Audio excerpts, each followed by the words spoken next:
my name's Alan Gower, as you already know. I'm a business accountant. And yeah, this is not a robot recording. This is my 7 o'clock voice, everybody. So bear with me. The topics for today, although it's finance can be very big topic to cover, from investing through to reading financial statements, drafting them, etc. But for today, I've just simplified it down to 2 topics: budgeting, which is fundamental for a lot of businesses, whether you're small or big, and then just the management accounts, which is the budget control that has to go with your budgeting process. So those will be the 2 topics we'll be covering this morning. Okay, so probably most of you, a lot of you, depends on the size of your company, might already have a budget in place. It could be a very complex one, it could be a simple one. So I could be preaching to the converted here already, but I find a lot of times that your smaller companies below 50 million turnover don't really have budgets. So I still want to advise that you consider doing a budget for your company, just to ensure that all your expenditure, etc., is kept tightly under control. What is a budget? In the simplest of terms, a budget is just a plan for your income and expenses.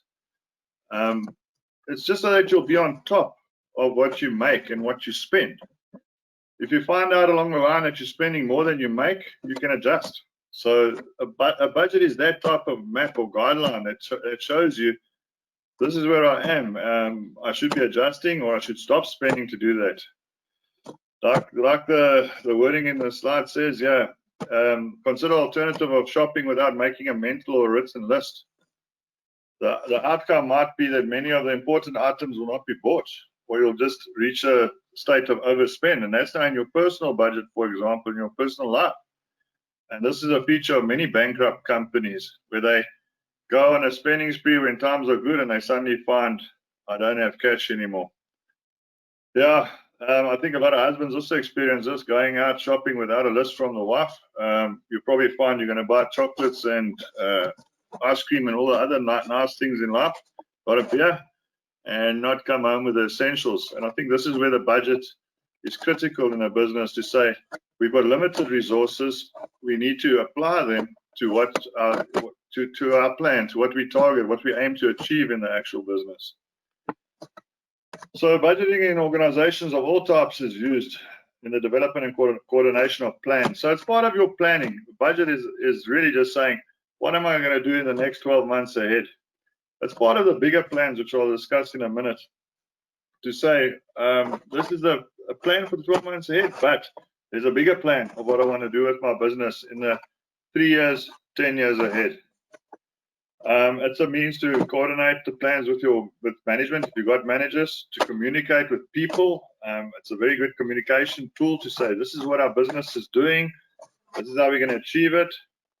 There's responsibility to people who have to carry out the budgeting tasks for you, and we'll go through a little bit of that in a minute.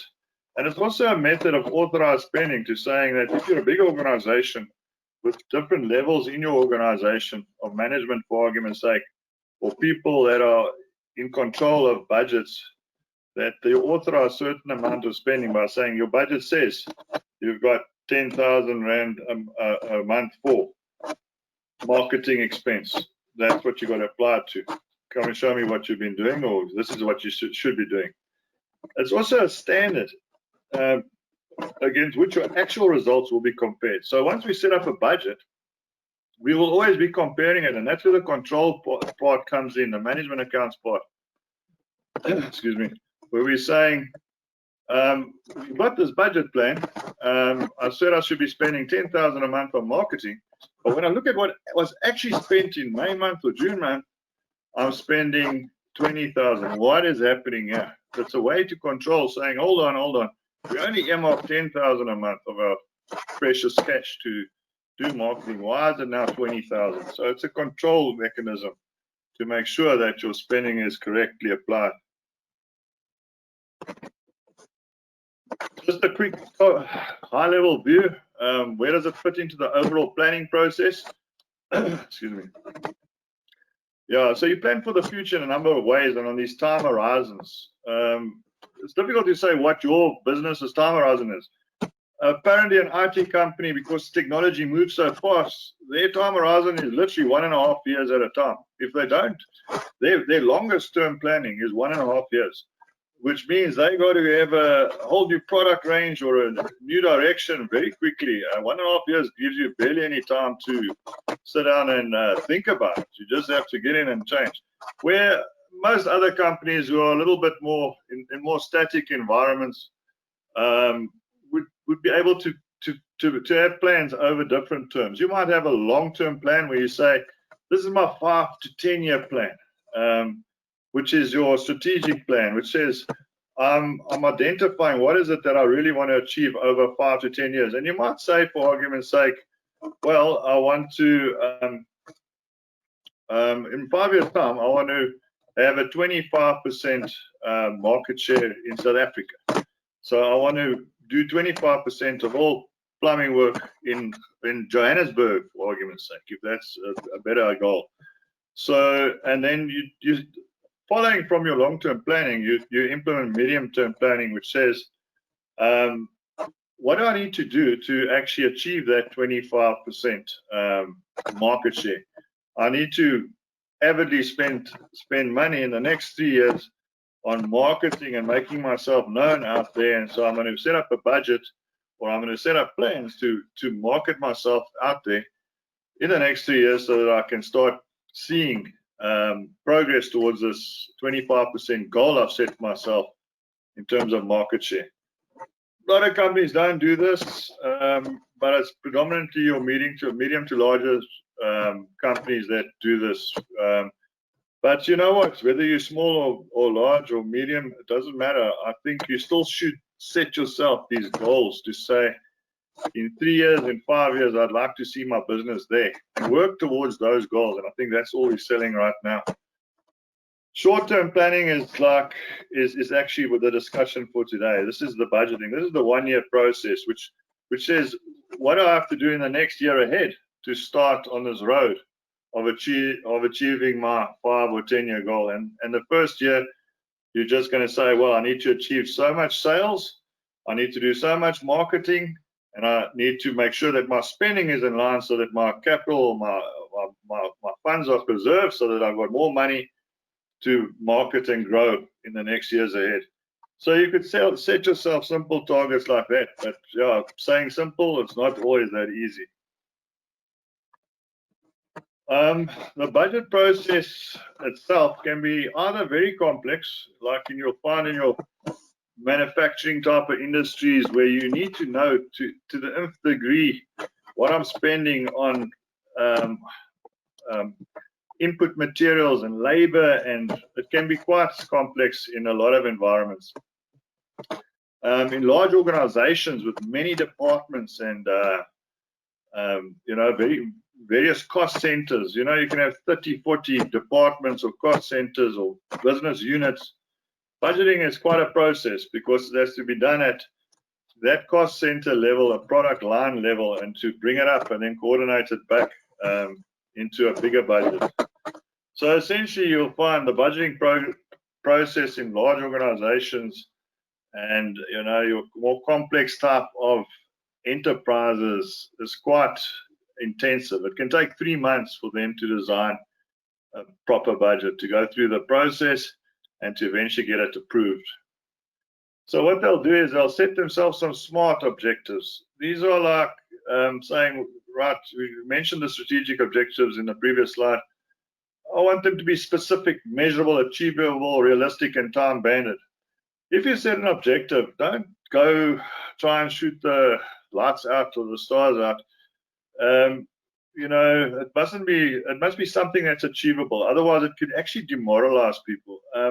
For argument's sake, in a company that says I want a market share of 50% by 2025, it could be, I don't know, it could be unrealistic. Depends on the size of your organization and your resources that you have. So So what you'll be doing in such an environment, you'll be going and saying, right, I'm going to start measuring my marketing management. I'm going to start measuring my operations management, my production management, all of them are geared to this. And if this target that's unrealistic doesn't get achieved, it's demoralizing. On the opposite extreme is if you said, I'm setting a realistic target, I want to gain 25% market share by 2025, and it's realistic for your company to achieve, then you start setting those monthly, yearly measures so that you can actually start rewarding your management and your team to say, guys, well done. We've marketed this properly. We've achieved step by step. We've built it from 0% to 10% in the second year. We built it to 20% in the fourth year, and in the fifth year we were at 25% as on target. And the people get rewards for that, for achieving that. And your budget can be used as a measure to actually start, rewarding people for good performance. In larger companies, the budget process entails they actually go and set up budget guidelines. Look, to be honest, I don't know the audience I'm speaking to, whether you are a small one-man business or you're a large enterprise with 20, 30, 40 plumber crews. I don't really know. But what I'm assuming here is that it might be a variety or a range of businesses. So I'm speaking to people that can make use of all of these tools. And depending on the size of your organization, you can decide which of these I should have in place, because like I said, yeah, in larger companies, budget guidelines are set up so that a budget manual is handed out. Budget timetables and budget training is provided to management and staff so that they don't go off the track and each department just go and budget, let me call it airy-fairy targets, etc. Some departments will build in fat into what we call fat into a budget, saying, oh, I need 10 people or 20 people, but they only really have the production output for 5 people. So all those considerations must be carefully taken into account or managed so that people don't go and unnecessarily inflate their budgets, etc., to hide inefficiency, and eventually all that happens is that you're losing money. In small organizations, a budget can be drafted by simply listing and planning your income and expenses over the next 12 months. Like in your household, I'm an accountant, but I still have a budget. I actually, well, maybe it's because accountants are probably mainly frugal in a way. I have a home budget. I can pull it up in a minute for you and show you, but the point is, it's just so that I can see this was our plan for the year ahead. I want to go on a vacation, so I don't want to go and spend all my money throughout the year without saving something. And if my income's lower for the month or the year, I'm accounting a businessman just like any one of you. So it's not always possible that you're going to get your 100% full salary this month, especially during times of COVID, for argument's sake. Yeah, I still hope to go on a vacation when COVID's over. Therefore, I'll have to tailor my expenses down and say, you know what, my income dropped. Let's see, I still want to go on my vacation. Otherwise, you've got to say, well, to heck with the vacation. At this point, I'm just trying to survive. So those are the type of decisions that a budget allows you to make. There's various budgeting techniques, and I don't want to baffle you with all the types of techniques here. There might even be more than what I'm aware of here. But essentially, the fixed budget is what's used. There's different types of budgeting also for different environments. Like you'd be in manufacturing, you might use one of these other budgeting methods I'll quickly go through. But a fixed budget is typically one where we say, we set up a budget for 12 months ahead. We're saying water and lights are in practice. I'm allowing 2,500 Rand a month for electricity expense and so on. And you'll go through your whole budget and you'll set it up like that. When it comes to controlling, in other words, when your monthly reporting comes in and you see what have I actually spent against the budget, and you're saying, wow, I spent 5,000 on water and lights. The budget stays fixed in the sense that we will always say, no, hold on, we only wanted at 2,500. We'll never change that because this was our plan. What's going on? Why is that water and light so high? So that's your fixed budget. There's different techniques. Manufacturing might say, well, let's look at a flexible budget where we say we understand that we will produce well, we start off with the budget with saying we want to produce 10 units a month.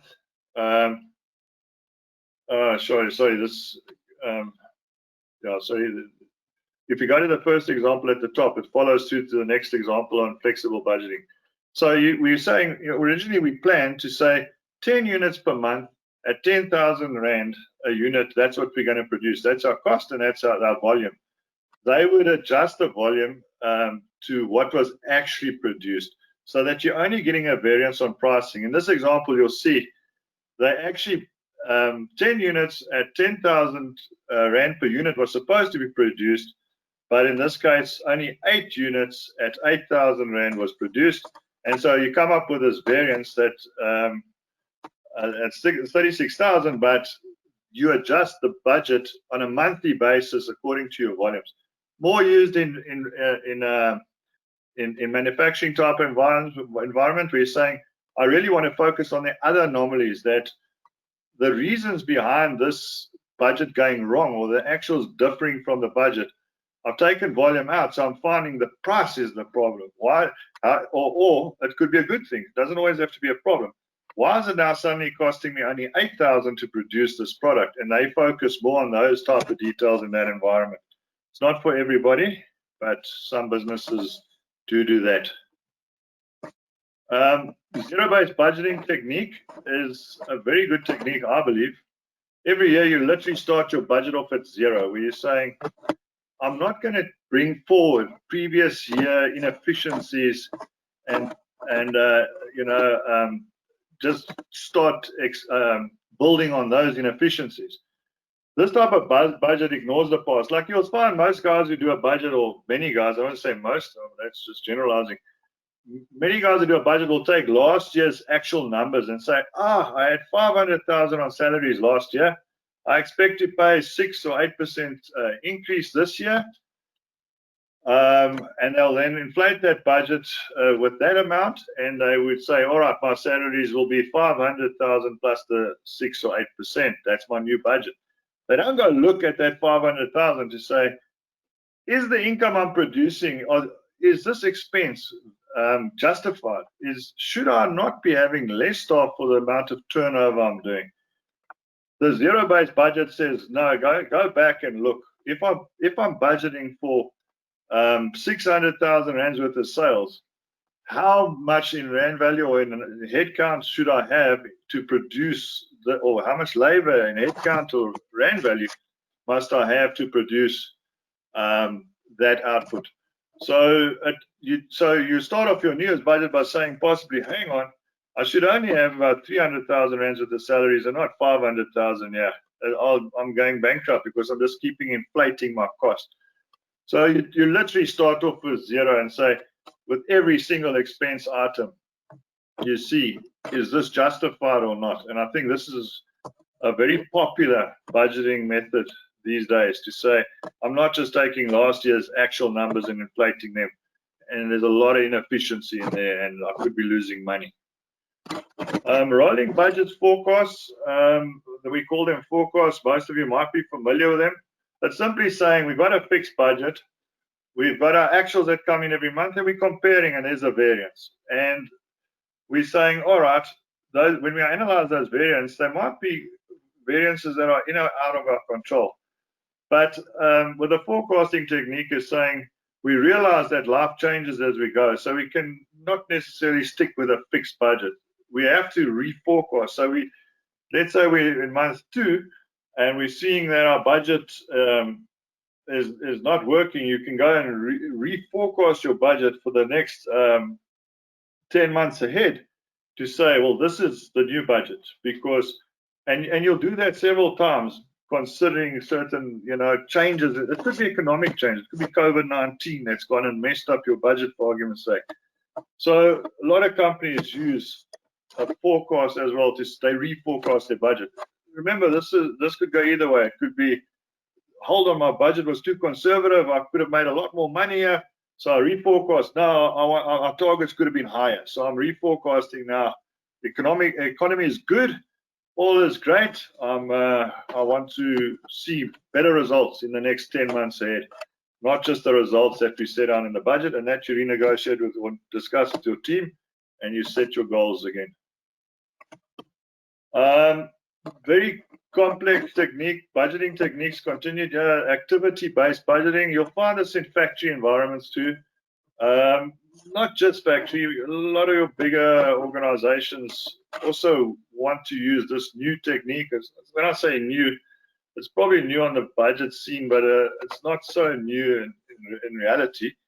It really means that you're going into nth degree, you're going to the lowest level in your organization, and you're going to check which components make up the expenditure or the expenditure in my business. And you'll set up this whole matrix where you start budgeting for each item according to the specific tasks involved in that process, which can be quite intricate. So this is almost like a study on its own.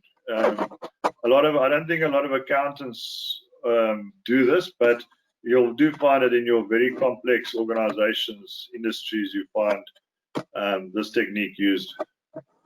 All right, so for our intents and purposes, we're just going to go through and see quickly, how do we budget? Calculate your potential income for a 12-month period. It's difficult if you don't have fixed income. Is probably the most difficult part if you don't have fixed customer contracts in place. Like accountants, we predominantly have mainly fixed customers in place, so our budgets would be easier. Plumbing, on the other end, depends. If you've got contracts with big insurance companies, etc., you might be able to say, all right, I get X number of sales per month potentially, and I can push it up to Y. Otherwise, you've got to use historical data from last year and say, all right, so traditionally, I seem to be, in the summer months, I seem to sell 20 geysers a month. In winter, or I don't just sell, I sell and install 20 gears a month. In winter, I typically do 30 or 40. I don't know your numbers. You would have to go and do that. So you set up your targets in terms of, and you put a bit of a stretch in there, because you don't just want to do what I did last year. You want to always strive to be better. But remember, don't be unrealistic. Some marketing people can be very unrealistic in the budget. Sorry to say, I'm not punching marketing people, but I often saw marketing budgets that come into my office, and I look at last year, and I look at this year's expectation, and I say, wow, you guys are going to do miracles here. Well, sometimes, most of the time, those miracles are just dreams. So be realistic.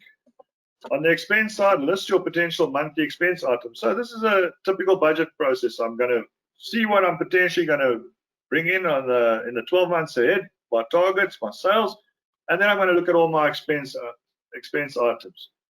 Go do a bit of homework. I think there was a pricing webinar on how do you cost your products in one of the previous IOPSA webinars.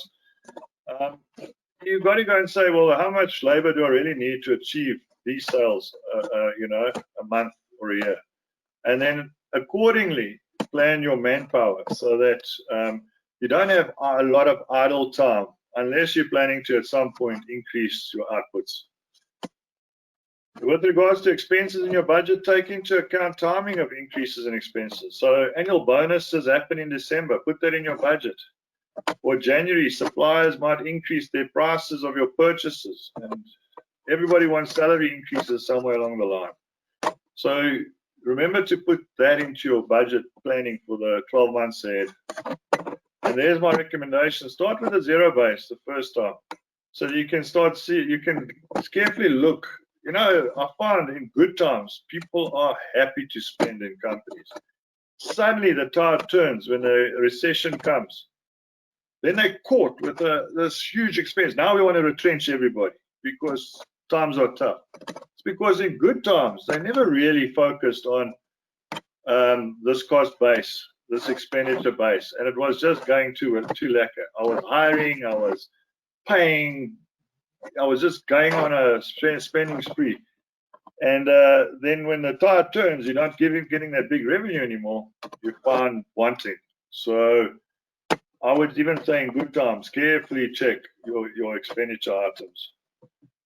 Then the next thing is set up a budgeted income statement to start with. So that's based on what we saw at the top there. And once that's been mastered, you can start moving on to setting up a balance sheet and a cash flow statement. A budgeted cash flow balance, sorry, a budgeted balance sheet and a budgeted cash flow statement. These are a little bit more complex. There's not brain surgery. Some of you might already have those in your company in terms of your budgeting. But it's best to involve your accountant, as there could be some technicalities involved. But it's good to have a budgeted cash flow statement, because remember, an income statement on the one hand shows my income and expenses. A budgeted cash flow statement will say, what will the cash be? Like, I'll give you an example. Your sales says, I'm going to turn over 100,000 this month, so you start planning to buy your new car. The trouble is, if you've got debtors, for argument's sake, or your expenditure is way high, you know, you've got to gear those things.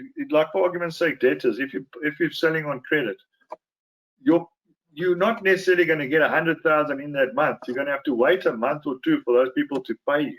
So that's where the difference comes in between simply an income statement budget and a cash flow budget. The reality is, in a lot of cash businesses, or let's put it this way, in a lot of cash businesses, it's obviously simple. Then your income statement almost becomes your cash flow statement, because you don't really have debtors to worry about. You know, cash businesses, I think those are great if you've got one of those. I unfortunately don't. So I depend a lot on people paying me. And with COVID-19, I write off a lot. So my income statement might have looked good, but my cash flow suddenly sees I've got to write off some money there. So I didn't quite make those targets. So I'm just going to go through a simple budget practical example very quickly. I think we're almost running out of time. It's very vast, this topic, so we could go on for hours, but I don't want to. I just want to skip through so that you've got a fair idea of how to do this. Firstly, we've got to come up with assumptions. Assumptions will be like these I'm giving you. Set yourself sales targets. We'll install 20 geysers for the month. In winter season, geyser installations will increase to 30 per month. Our markup on purchase and labor is approximately 300% to cover the cost of sales and other fixed costs. And our markup will increase when cost of sales and other expenses are incurred. Other expenses and fixed costs will incur inflation increases 6% and 8% roughly. And in winter months, overtime will be paid to accommodate the additional installations. All right, so this is not a heavy costing product pricing exercise. It's just a presentation of a budget process. Yours might be different, so don't beat me up if I've got one approach. There could be plenty of different budget approaches on how you set your budget out. But this is a simplified one, and I think it covers a lot of businesses. So based on what I've said, this is the result. You've now got a budgeted income statement that shows you I'm going to have sales of 200,000 Rand per month. Okay, my cost of sales will be 73,000 Rand a month. My gross profit will be 146,000 per month. I've got all these typically fixed operating expenses that come into play. There's obviously rent, utilities, telephones, etc. There's a lot of fixed operating expenses that one has in a month. And so at the end of the day, my profit before tax is 32,000, and I estimate tax at 28% to be 8,900. And so I'm making 23,000 Rand a month profit after paying salaries, bills, and everything. So this is a typical budget to guide you to say. So every month I'm saying my budget is going to show me that I'm going to be making 23,000 roughly, because my outputs are the same. But in June, July, August, I'm going to make a little bit more money because I'm installing more geysers. I'm slightly increasing my labor cost, but my fixed costs are staying the same with my 300% markup on these costs. So I'm making a bit more money in those months, and then back down to normal almost again until January and Feb, when costs increase, like you'll see those inflationary annual increases kick in. So my budget caters for that, to say I can expect that I'm going to start spending more on these expenditure items So it went from 114,000 to 122,000, and you'll find your purchases, your parts, your spares, etc., is all increased here. And then obviously your workers, your labor wants more money. Sorry guys, I might have gone over the time there a bit. So all I really wanted to add to that is, and maybe it's for our next presentation, is just quickly, your management accounts will then compare your monthly, compare your actual costs, your actual income and expenses to your budget. And then you'll come up with a variance, and that variance will be analyzed. I have given you handouts and of the slides, so you read it when you have a chance, go through it. And if there's any questions, feel free to post them to me. Just in a nutshell, there's not much more on this, but I just want to say budgeting should still be form part of your planning process of a business, despite the fact that COVID-19, for argument's sake, could knock your budget out of the water because it's unexpected. You didn't expect that for 3 or 4 months you're not going to be getting an income. But it's still a good idea to use it as a planning and an adjustment mechanism to say, this is where I started. This is what's happened now. I need to adjust. I need to fix it for the next 6 months going ahead. All right. Sorry I couldn't get through the entire slide, but all the slides. But thank you very much for your time.